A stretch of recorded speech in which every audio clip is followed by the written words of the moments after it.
saat kita hidup tidak mengenal visi misi, tanpa mengenal visi maka kalau kita nggak ini mungkin bahasa rumit ya, kalau visi itu perspektif yang dibentuk karena objektif dan valid, pengetahuan tentang diri, bukan pengetahuan ilmu tentang diri, mengenal tentang diri, tentang fitrah yang asal dari Allah saat ini dikenali. Tapi ini Anda harus bertanya, mencari yang dapat menunjukkan. Ini dalam ayat-ayat kan sangat jelas harus dicari. Sebab tanpa mengenal visi nggak akan visioner, maka ketika bergeraknya nggak akan ada misi. Saat maaf ya, saat seseorang tidak mengetahui misi, maka tidak mengetahui visi, maka tidak punya misi, maka dia akan nggak bisa membuat tujuan, maka dia perbuatan yang dilakukan ngawur. Jika dia memperoleh dana, jika dia tidak memiliki visi, tidak memiliki misi, pasti bangkrut. Jangan sih bingung, ya saya masuk visi begini aja. Pada saat visi itu sesuatu yang kita pahami yang akan membentuk kesadaran, membentuk kita berbuat itu dalam kesadaran. Itu kita maksudnya gitu dulu aja, yang mudah. Jadi pada saat Anda mengetahui tentang Anda secara lahir, ada telinga, ada mata, ada rambut, ada tangan, ada kaki, ada otak. Ini potensi. Kemudian saat kamu mengetahui bahwa id akhadha rabbuka min bani adam min duhurihim dzurriyyatahum wa asyhadum ala anfusihim alastu birabbikum qalu bala syahidna, bahwa setiap diri manusia, ini informasi Al-Quran, bahwa pasti akan dilahirkan di muka bumi. Wa id akhadha rabbuka min bani adam, itu atas kehendak Rabb, atas kehendak Tuhan. Min bani adam min duhurihim dzurriyyatahum, sebelum terlahir ke muka bumi, disebut dalam alam dzar, alam Tuhan. Pada saat ini semua calon manusia yang belum dibungkus oleh jasad, semua menyatakan, saya bersaksi atas mengadanya engkau, alastu birabbikum qalu bala syahidna. Kemudian ditiupkan ruh ini ke dalam tubuh yang berada di dalam perut sang ibu, maka mulai ada proses kehidupan. Itu adalah ruh yang asalnya dari Allah, milik Allah. Logikanya ruh harus kembali kepada Allah. Saat lahir ke muka bumi dibungkus dengan jasad, berada di alam nasut, alam lupa, maka kemurahan anugerah Allah itu adalah mengutus utusan khalifah Allah fil ard. Pasti ini harus ada mutlak. Kemudian ini yang berhak dan sah menunjukkan tentang adanya perjanjian, persaksian. Alastu birabbikum qalu bala syahidna, nggih saya bersaksi menyatakan yang sebenarnya engkaulah Tuhan kami. Kemudian ditunjukkan iki lho fitrahmu sing asal fitrah saka pangeran piyambak. Pintu pulang berada babun batinu fi rahmah fadri babainahum bisrilahu babun batinu fi rahmah. Di dalam dada itu ada pintu untuk pulang, mengembalikan unsur kejadian manusia yang ruh dari Allah dikembalikan kepada Allah, sehingga kita mengetahui kehidupan di dunia ini hanya media, hanya kendaraan untuk menghantarkan kembali supaya jati diri fitrah manusia yang asal dari Allah itu dapat kembali kepada Allah. Ini visi. Sehingga kita berbuat apapun, kita menjadi memahami tujuan kita untuk kembali kepada Allah. Karena kita mengenal Allah. Karena kita mengenal diri kita, maka kita memberdayakan diri. Ruh itu dari Allah, dipinjami oleh Allah. Di dalam tubuh ini punya jasad. Jasad itu ada kaki, ada tangan, ada mata, ada telinga, ada pikiran.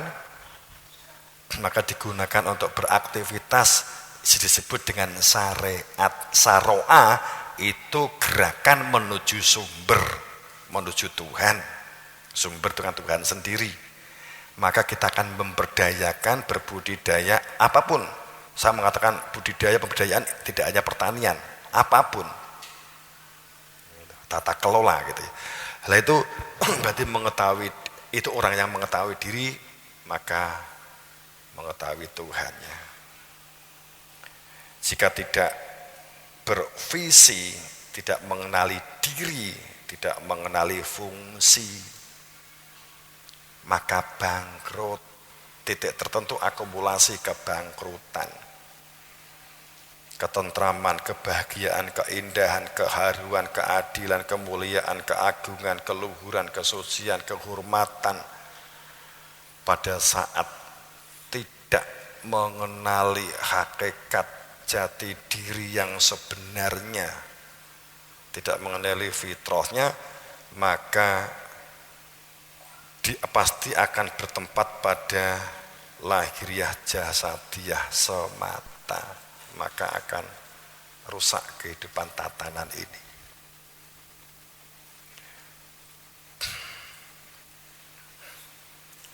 Jamaah rahimakumullah.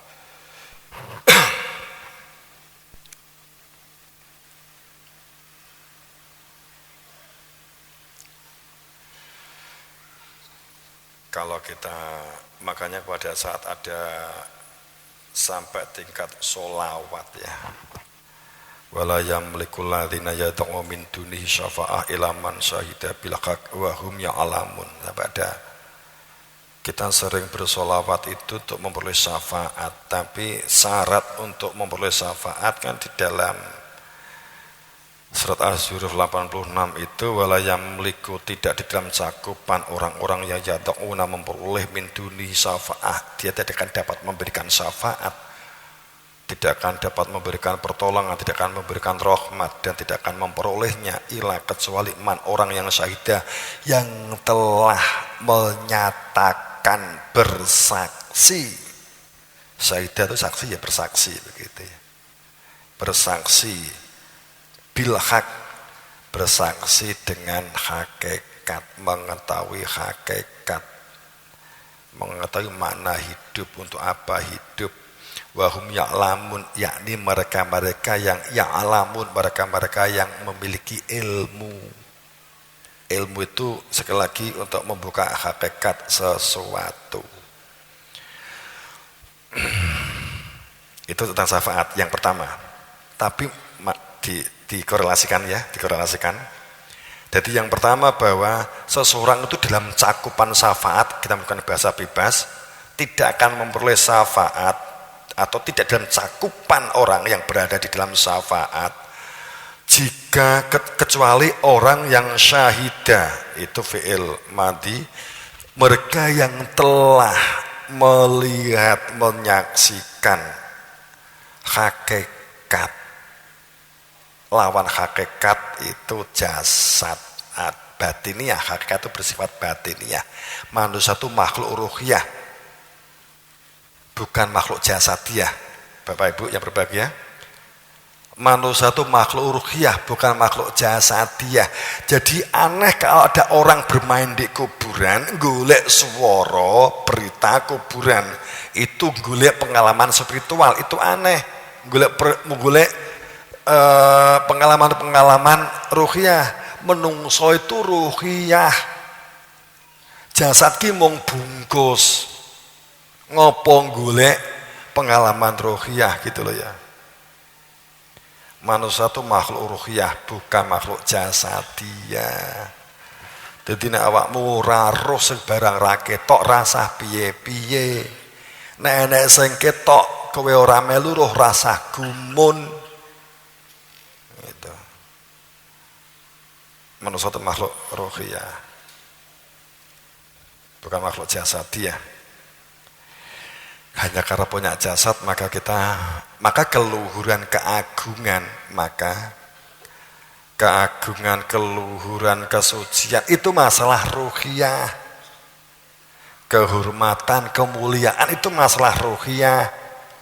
Kalau kehormatan, kemuliaan, keagungan itu manusia dianggap makhluk jasadiah, benturan, tukaran, olok-olokan, itu berarti keluhuran keagungan itu adalah masalah jasad, njaluk dihormati, njaluk dimulyakake, njaluk dipuji.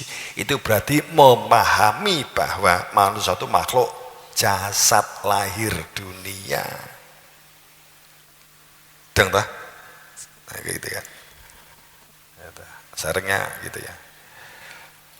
Makanya ilaman syahida bil haq wa hum ya'lamun.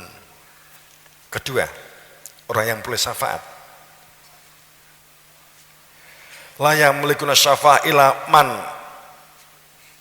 ittakhadha inda rahmani ahdan.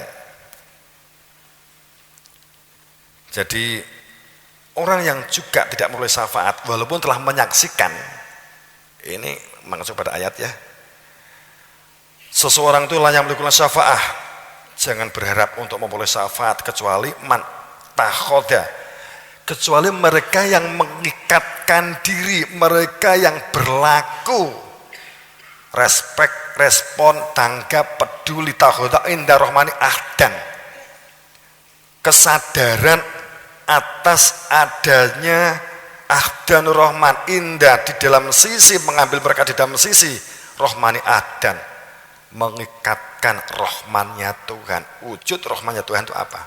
Anugerah yang bersifat lahir. Jadi kita melatih skill, keterampilan karena kita sadar punya tangan yang telah dianugerahi oleh Allah. Itu berarti ahdan.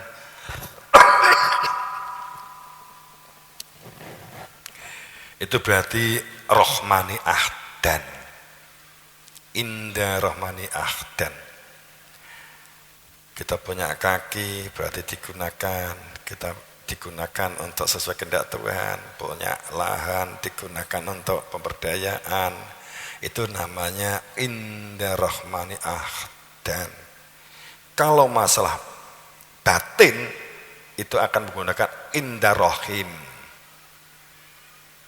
Rahman itu anugerah, ini kan, itu anugerah.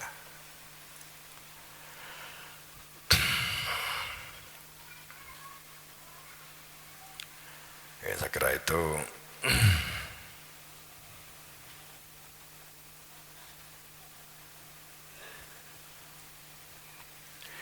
Siapa sih? Sama-sama ingat. Yang diperlukan saat ini bukan masalah semata-mata adalah orang-orang sedikit pandai, tapi membutuhkan orang-orang suci. Sistem sudah banyak, kalau lebih dibilang begitu. Kita memerlukan orang-orang yang suci, orang-orang yang jujur, orang-orang yang tulus. Yang saat ini sangat sulit dicari. Nek wong pinter akeh, apa meneh pinter ngapusi itu sambrek. Tapi golek wong jujur itu angel ya. Gitu. Jujur angel. Apa meneh wong suci kan jadi lebih berat. Ala inna auliya Allah la khafun alaihim wa lahum yahzanun. Orang yang suci itu adalah wali-wali Allah. Mereka tidak ada rasa was-was dan khawatir terhadap situasi dan kondisi yang ada. Yang sebagian besar manusia itu panik dan bingung. Orang-orang wali-wali Allah sama sekali tidak ada kekhawatiran dan kepanikan, tapi tetap berikhtiar dan berusaha untuk melakukan kebaikan. Walum yakhzanun. Dan juga tidak akan sedih nek tibae yang diikhtiari tidak berhasil, gitu kan? Itu ciri wali. Ya bisa ikhtiar. nek entuk ya ora bangga, nek ora entuk ya ora seneng kan gitu. Makanya kemarin kita saat jadi pondok tangguh ataupun kampung tangguh, kemudian enek roh enek lomba, ya monggo kan, monggo saja. Makanya saya akan ya silakan, tapi yes, binti wakili konco-konco saat diterimakan penghargaan hadiah, diundang di sana, jadi saya juga mewakilkan. Kok gak rawuh? Lah nyapa rawuh? Ya kan diberikan hadiah. Ya saya milih hadiah Tuhan aja lah. Lomba nggak ada lomba, memang harus berbuat seperti ini kok. Itu sudah normal. Ini saya nggak datang untuk menerima hadiah karena yang saya lakukan, saya merasa jauh dari apa yang seharusnya dapat dilakukan atas perintah Allah. Seharusnya apa yang saya lakukan menurut panjenengan itu untuk juara siji. Tapi menurut kami, jika kami menggunakan validitas objektif, fair di hadapan Tuhan, apa yang kami lakukan itu masih jauh dari kata, apalagi mengatakan sempurna, dari kata baik itu pun masih terlalu jauh. Saya malu menerima hadiah dari kamu. Saya ngomong Kapolres begitu. Pangapunten kalau izin, karena seharusnya tidak begini. Lebih, yes, pokoknya nggak begini. Ini masih jauh dari kata yang dikehendaki oleh Allah. Masih banyak kurang yang seharusnya kalau kita menjalankan perintahnya Allah.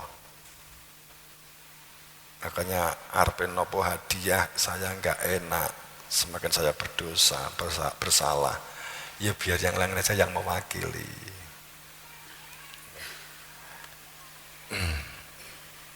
Tapi niatan beliau kan akhirnya ngendikan tinggi mancing yang lainnya supaya mau, ya monggo.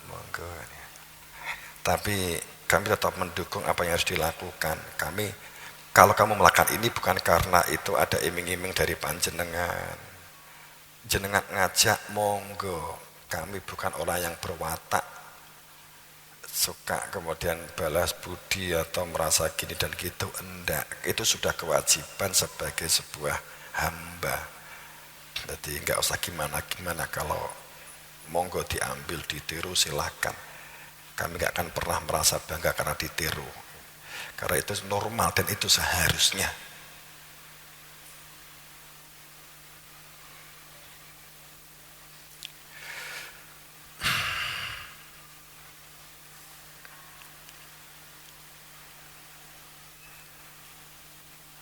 Maka dikatakan bahwa lahumul busro.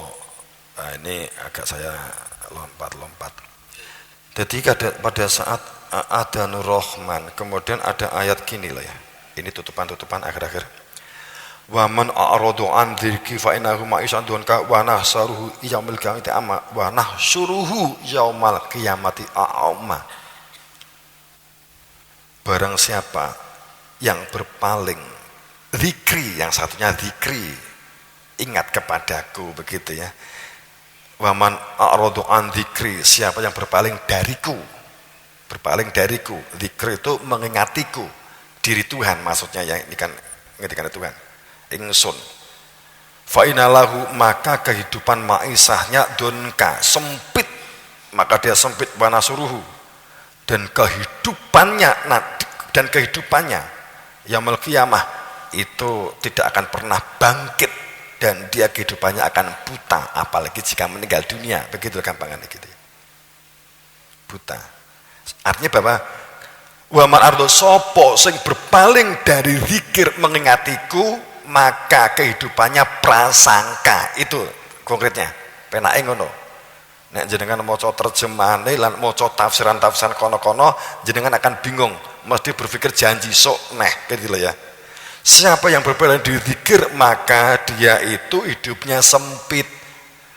Dunka itu panik, bingung, judek, itu dunka. Wa nasaruhu, dan pada saat dikatakan fa innalahu ma'isah, maka kehidupannya dunka. Wa nasuruhu, Dan nantinya, oke kita bahasakan konteks, wanasru yaumil qiyamati a'ma. Kiamah itu bukan masalah nanti, kiamah itu orang itu yang sadar enggak, bangkit enggak kesadarannya. Koma yakumu, bangkit enggak. Orang yang buta itu tidak akan pernah bisa bangkit. Siapa yang berpaling dariku, maka buta wong wuta kuwi ora mungkin bangkit, ngene lho ya. Geblak iso gitu. Itu butuh hati, engko enak sing gak iso ndelok sapa? Engko sakit hati engko terus aku diamuk. Itu akma. Makanya alladzina amanu wa tatma'innu qulubuhum bi dzikrillah, hanya dengan ingat Allah. Hanya dengan ingat Allah hati itu tentram. Wong kang iman. Tatma'innu qulub, tentram itu hanya jika punya zikir. Dan hanya dengan zikir maka hati itu tentram, roh dalan mulih, roh makna kehidupan disebut basiron. Basiro itu di dunya roh makna hidup, mergo mengenali diri, bukan mengenal dari bacaan, tapi mengenali diri yang sebenarnya, bahwa diri itu dari Tuhan. Fitrah jika minta ilmunya, maka itu. Kemudian yang kedua, waman ya'sa'an dzikri rahman, siapa yang berpaling dari an dzikri rahman, majmuk satu kata, waman ya'sa'an dzikri rahman, siapa yang berpaling dari potensi yang telah Allah anugerahkan sehingga tidak berlaku sosial, bermasyarakat, berbuat baik, rasional, nalar ditinggal, itu berarti dikatakan bahwa waman ya'sa'an dzikri rahman, siapa yang berpaling dari perilaku sosial, siapa yang berpaling dari perilaku kesalehan, siapa yang berpaling dari perilaku kebersamaan, kekeluargaan, berpaling dari perilaku respon, respek, tanggap, zikir secara batin ingat kepada Tuhan, zikir secara lahir hati ingat kepada Tuhan, akan menggerakkan perilaku lahir pemberdayaan diri. Maka dikatakan waman ya'sa'an dzikri rahman, siapa yang berpaling dari dzikir rahman, potensi yang telah Allah nugerahkan, nuqayyid lahu syaiton, maka pasti menjadi temannya setan. Wes saiki contoh wakeh ora duwe skill belas ndek ndi akhire ketergantungan terus ngeluh tok, itu ciri wong di jero setan gitu loh ya. Gak punya potensi, aja ngeluh, tapi langsung ini gak duit, aduh pemerintah kayak ngene ya masalah, gak merhatikan rakyat, rasa mending ngono, langsung ya moro kuwi Pak Wit kula pengen maem wis dilungi beres aman ngono kuwi, aduh gitu loh ya. Aja piye-piye kowe ndelok tangga, ndelok kanca atau jamaah masyarakat, terus kowe iki bingung anakmu gak iso tuku susu, wis tatak wae iki ora niat ngemis, enggak ya, memang faktanya kok ngene keadaan saat ini didebi kenyataan. Ono awit apa kula nyuwun pira 50.000 nggih apa tumbas susu anu. Engko nek pamit ngeluh poi warga yang njeluk susu orang lewat potensi belas, salah yo nan padha gitu loh ya. Kuncinya itu kepedulian. Nek kepedulian itu enggak ana iri dengki gitu loh ya. Saking kepedulian, respek itu angel.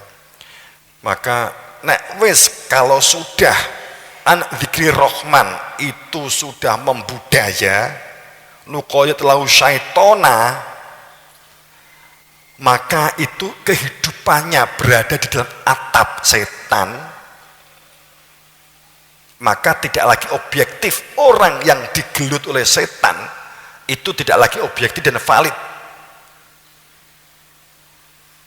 tidak berpikir tentang soheh, tidak, nggak punya fair, nggak fair.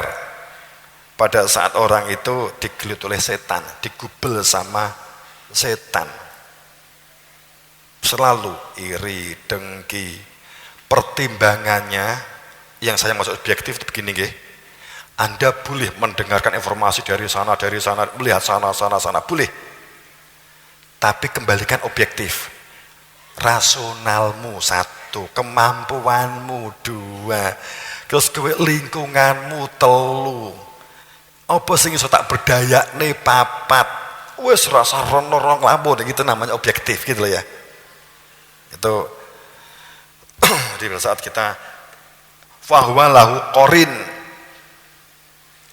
maka akan ditimpakan corona itu.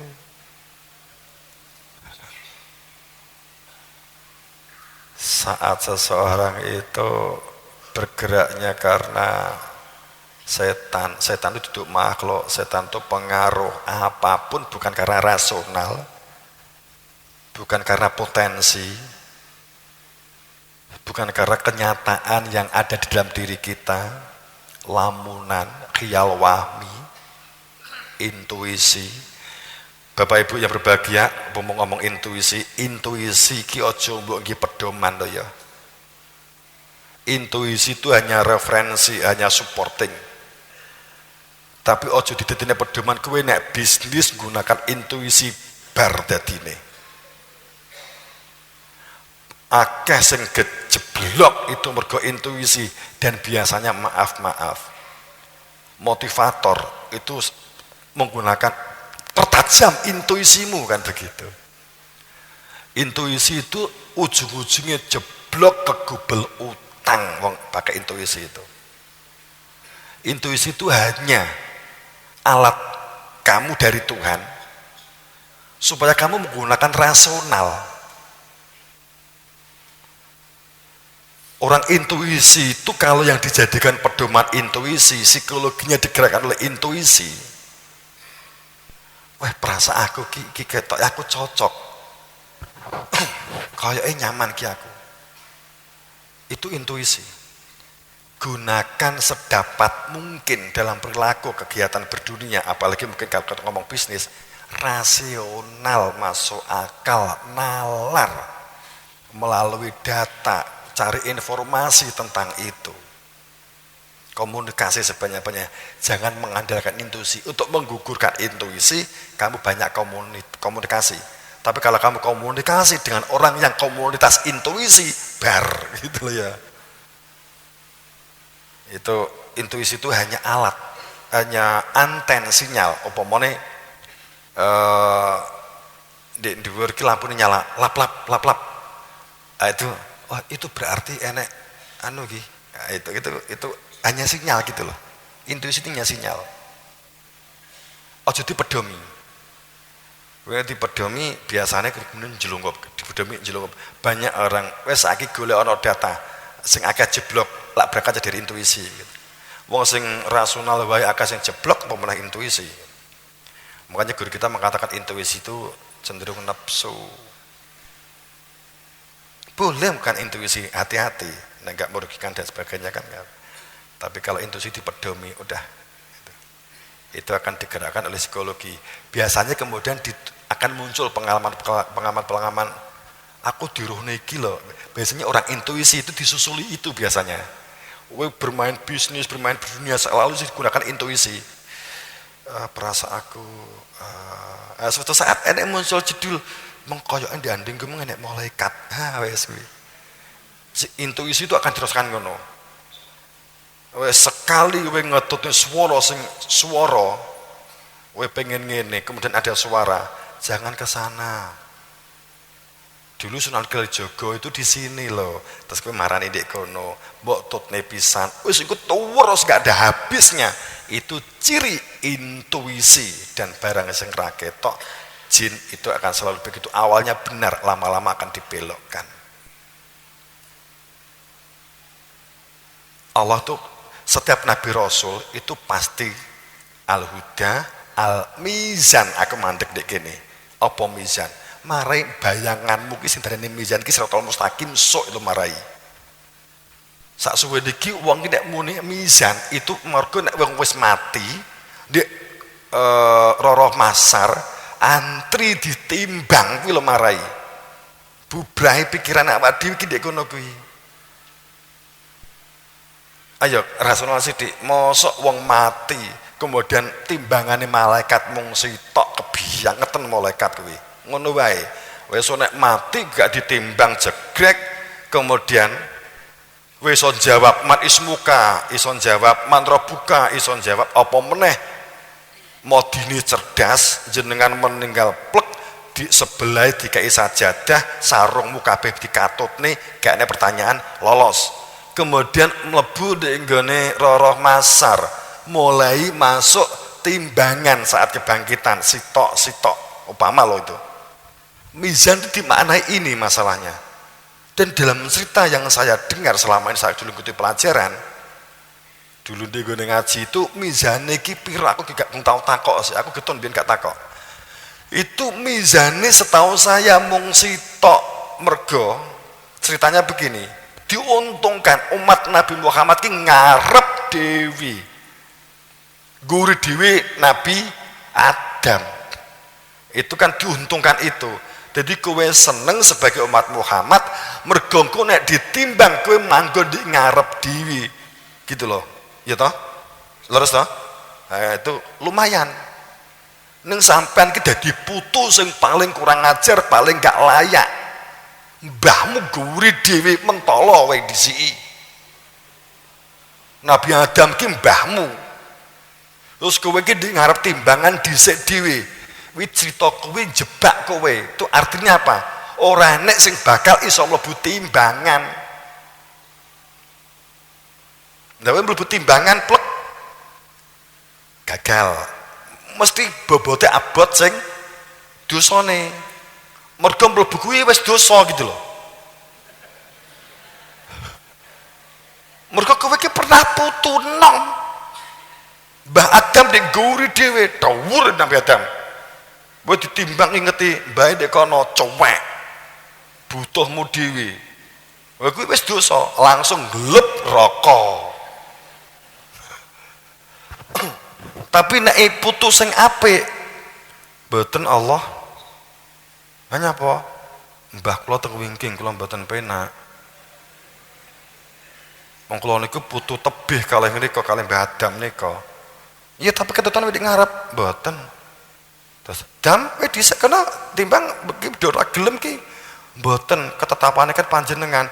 Dadi ayel-ayelan mboten akhir gak enak sing ditimbang.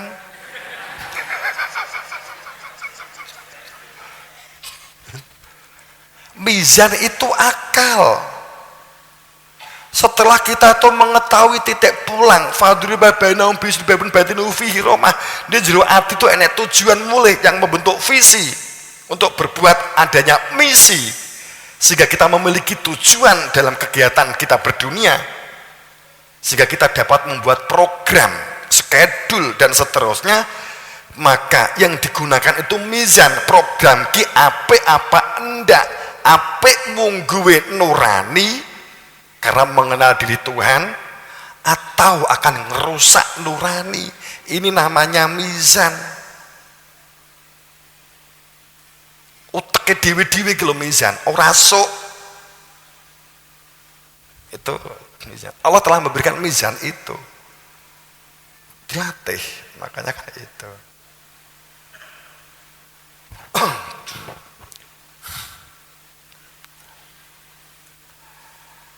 Nah, ekong kita pangapunten Roroh Masar, terus hari kebangkitan, sok kiamat, gak seperti gambaran sekarang. Di kita, petunjuk guru kita gak begitu. Itu bukan konsep kita juga lihat, faktanya juga gak begitu. Kubur itu ya jasad ini. Wong nek ditakok iman ismuka gak iso jawab, mesti judek, itu mesti. Wes saiki logikane ngene lho ya, gampang ngene lho. Man ismuka sapa jenengmu? Selama ini sing diarani kubur itu kuburan. Tanah kuwi lho. Kabeh tanah kene dianggap ngono kuburan, Bro, gitu ya. Kabeh kuburan, ora mung di kono tok kuburan kuwi. Jadi pada saat man ismuka nek ngacu kepada Quran surat Fatir 35 surat Fatir dengan ayat 15 16 17 sing dirani kuburan itu ini anta man ki menungso anta itu kamu berarti ini dirani kuburan. Orang itu kalau nggak bisa menjawab siapa namamu itu mesti judek pengen roh pengen bukti pengen roh wes saking ini moro digene lawang rumah sakit jiwa wes rono tengok-tengok di kono itu mereka yang lupa terhadap dia piye jadine bulet itu kan mancing jadi nek mancing gitu entuk iwak saweneng gitu kemudian dekne mancing dok ngapain itu kan hanya mainan akhirnya dekne metu berarti dianggap waras sama dokter kan gitu ta tekan jaba loh kowe kok wis ditokne karo dokter heeh lha emang apa kamu dites mancing dokternya tak apusi aku lho ngapusi piye dok lagi wong dolanan lho dok hanya mainan kok suruh mancing ini kan gak waras namanya dok. Oh berarti dokter langsung berpikir berarti dia waras akhirnya ditoke bos konjobo dek ngomong dulu lah kok wis metu wong si edan dokter mau tak apusi tak apusi dolanan padahal mung kan iwak jane aku ngetok jane tak apusi dolanan dadi sing gendeng sapa wi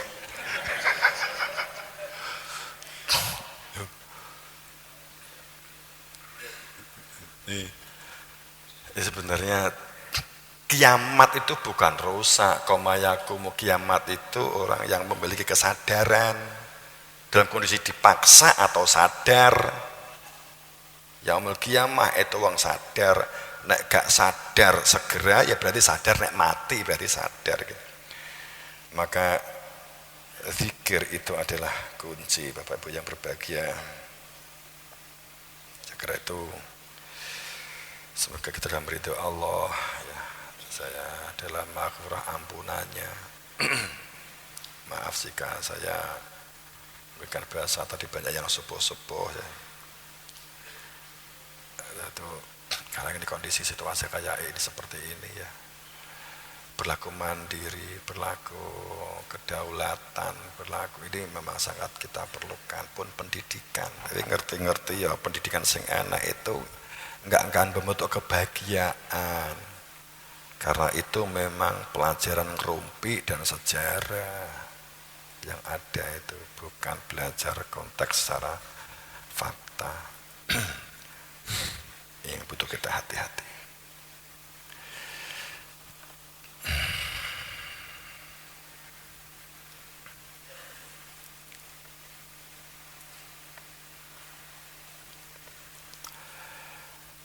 Mergo wong nek mati roe metu ngegirisi karena pulang itu masuk roe masuk nek metu dadi medun dadi ndruwu dadi kuntilanak itu abadi-abadan wis fakta ini wis fakta itu. Jadi yang dikatakan hari kebangkitan itu saat meninggal dunia itu hari kiamat mizannya ya saat kita sekarang di dunia maka kita berlatih nalar rasional kita gunakan. Pertanyaan kubur itu saiki malaikat mungkar nangkir itu keberadaan wasito simbol kewasitoan. Siapa tuh mungkar nangkir di Nabi Muhammad gitu loh gampangannya di zamane biyen kan arepe ngaku gak penak Nabi Muhammad. Sapa sih mungkar nangkir Kanjeng Nabi sing iso dudune itu sapa sih iso dudune mak semoga pertanyaan itu sapa ya mungkar nangkir itu lha itu sinten ya mungkar nangkir arepe muni aku Nabi Muhammad gak penak mergo muni aku langsung dipateni gitu loh ya langsung dimusuhi wong selalu menungso ki ngono kuwi bisa menerimakan setelah meninggal wakeh Nabi Isa ki biyen mung 12 Tapi setelah meninggal, saiki jor-joran ngakoni. Apa itu dikatakan umatnya? Enggak, simpatisan aja enggak kok. Simpatisan itu kan sejaman. Budaya simpatisan. Ya, itu. Semoga dalam ridho Allah sekali lagi dan mendapatkan ber-beran bekah bangsa wasitah. Ayo bangun bebarengan, kebersamaan, keluargaan, pemberdayaan, budidaya, berlaku, musyawarohan, ilik-inilean dalam melakukan tata kelola kehidupan bermasyarakat yang secara lahir melakukan kebaikan dan kemaslahatan tanpa melihat suku, bangsa, agama, dan keyakinan, tapi secara batin tetapkan hati menuju kepada Dia yang telah diilmukan. Bal huwa ayatum bayyinah, nyatakan Dia bahwa Dia yang punya nama Allah. Fi sudrati, di dalam dada. Huwa itu domir, bukan buku. Maaf. Sebab ayat ini kalau kamu membaca Al-Quran, bahwa Al-Quran itu adalah ayat yang nyata. Wes kendel-kendelan wae iki. Terjemahannya iki dimaknai Quran. Nek gak roh ki mbok ngomong gak roh tok aja reno-reno gitu loh ya. Huwa itu domir. Domir itu kata ganti barang hidup. Kan gitu, balwa ayah. Huwa itu ya Dia yang punya nama Allah. Balwa ayatun bayyinah fi sudurati utul ilma, di dalam dada. Di dalam dada. Itu maka mengenali alim lughaibi wasahati, keberadaan Dia, semoga kita dalam selalu kesadaran sebagai hamba. Semoga keadaan dan situasi ini kita segera terbebaskan situasi ini. Tapi saya dalam sejarahnya Bapak Ibu jamaah rahimakumullah, sejarah para kenabian, bahwa peristiwa-peristiwa pembalikan keadaan, peristiwa-peristiwa pembalikan keadaan yang saat ini adalah periode ke-7, masuk ke periode ke-7. 2012 sebenarnya masuk periode ke-7. Kemudian sejak Nabi Adam itu sebagai periode ke-7, 12.000 tahun. Kemudian di setiap periode itu ada 7 periode. Periode Nabi Muhammad sampai kepada 2012 itu periode zaman mukmin. Periode itu ada periode akhir, kemudian masuk ke periode Nabi Adam yang sebelumnya itu sudah 6 periode. Jadi Nabi Adam bukan manusia pertama. Sebelum Nabi Adam jauh masih banyak kewasituan, sambung kait mengikat sebelum Nabi Muhammad itu jumlahnya yang terinformasikan ke kita itu secara jumlah itu adalah 679 rentetannya sebelum Nabi Adam. Dalam umatnya banyak. Atlantis ketiga itu adalah di zaman Nabi Idris. Atlantis kedua itu 3 periode sebelum Nabi Adam. Atlantis pertama itu adalah 150.000 sebelum Nabi Adam. Itu adalah Atlantis termaju. Atlantis pertama. Atlantis ketiga itu Nabi Idris, itu adalah masalah chemistry, masalah kesehatan, masalah kimia. Itu sangat luar biasa, disebut Idris Darussa itu karena masalah ahli kimia, ahli obat dengan sistem fermentasi dan seterusnya. Itu merupakan periodisasi per 2300 tahun. Itu seperti terulang. Nabi Musa ke Nabi sekarang itu 2300 tahun terjadi bencana. Jadi Nabi Musa itu dulu terjadi bencana, dia membawa tongkat tinggi belah laut untuk mengetahui yang membedakan ya hak dan sah. Orang kok Nabi Muhammad belah laut kemudian dia golek iwak, enggak begitu gitu ya. Sebenarnya sejak sejarah yang selama ini tertutup hebat, dan itu tidak ingin ada yang mau membuka. Kalau dibuka khawatir kita akan maju, sebab negara agraris itu sistemnya luar biasa. Cara pembenihan, penyimpanan benih, pengembangan benih, kemudian cara bambu sebagai pusat gerakan, itu dihilangkan semua sistem-sistem itu. Jadi kalau kita mengetahuinya kangkung hanya untuk dimakan, tapi tidak mengetahui untuk obat dan sebagainya, semua jenis-jenis yang ada itu solutif yang baik semuanya bagi keadaan dan situasi yang ada. Saya kira itu kalau kita bicara tentang sekelas sejarah, nanti saatnya wis zaman. Oh ya, tadi ini mau cerita begini. Semua Nabi Rasul, kejadian-kejadian untuk pembalian layak duhu, untuk memutar ulang dalam bentuk pemurnian, itu tahapannya biasanya memang selama ini dalam sejarahnya itu adalah wabah, pagebluk, bencana. Itu urutan kerja, skedul gitu. Jadi awalnya adalah fenomena anomali alam, anomali iklim. Kemudian setelah itu muncul wabah. Zaman Majapahit ada wabah malaria besar-besaran. Kemudian diatasi dengan Gajah Mada, dengan susur. Kemudian maka kalau kamu kena malaria, kamu tinggal membuat susur, selesai masalah. Ini benar, walaupun guyon tapi ini benar. Jadi tonggo nek malaria, kamu malaria, ya langsung kamu golek informasi piye carane nyusur gitu. Saking nyusur sesuk mari. Kemudian pada saat wabah, kemudian pagebluk, itu memang ya menyertai seperti kita saat ini kan juga begitu. Dengan virus corona, akhirnya kita mulai masuk pagebluk, ekonomi mulai kolap dan seterusnya. Kemudian biasanya disusul bencana, biasanya. Ya moga-moga enggak gitu ya. Tapi kalau nggak bisa ditata ya memang ketetapan. Kalau saya mengatakan konkret begini, saya nggak bisa mengatakan moga-moga.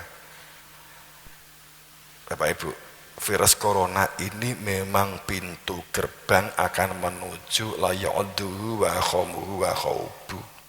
Ini memang akan menuju pemurnian.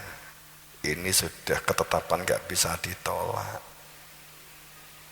Nek menerima tauhid ya selamat, tapi nek kalau nggak menerima ajaran tauhid yang sebenarnya, maka ini akan ada paket diringkas.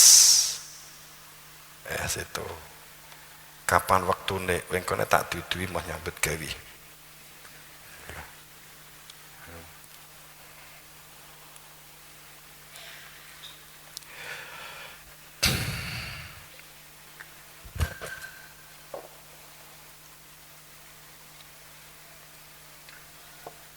Tapi jenengan percaya saja, saya wujudkan dalam bentuk program-program.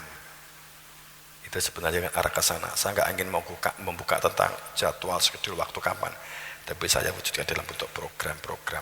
Bukan saya ya, kami. Itu bukan kami, karena kami pun hanya sak dermo. Saya kira begitu. Sekali lagi, semoga mendapatkan ber-beran bekah pangestu guru wasitoh. Ihdinas siratal mustaqim bil haq. Assalamualaikum warahmatullahi wabarakatuh.